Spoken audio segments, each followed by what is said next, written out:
তো এখন যেটা চলছে সেটা হচ্ছে নাস্তার পর্ব। ইতিমধ্যে অনেক বন্ধুরা চলে এসেছেন, যারা নাস্তা করেছেন তারা।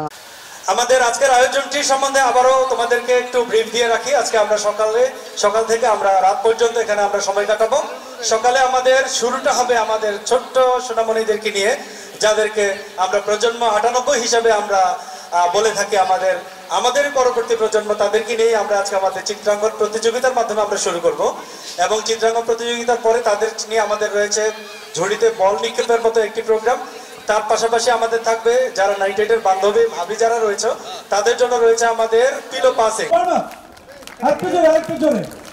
করতেছে, সেটা হলো পবিত্র হলি কোরআন। আর আমাদের কোরআনের শরীফের একটা বিশেষ অংশ তেলাওয়াত করে শোনাবেন আমাদের বন্ধু মহিউদ্দিন। আউযু বিল্লাহি মিনাশ শাইতানির রাজীম। বিসমিল্লাহির রাহমানির রাহিম। তাদেরকে মৃত বলো না, প্রকৃতপক্ষে তারা জীবিত। তোমরা তাদের জীবিত থাকার বিষয়টি উপলব্ধি করতে পারো না। এখন জাতীয় সঙ্গীতের মাধ্যমে আমাদের দেশকে একটু সম্মান প্রদর্শন করবো। সোনার বাংলা, আমি তোমায় ভালোবাসি।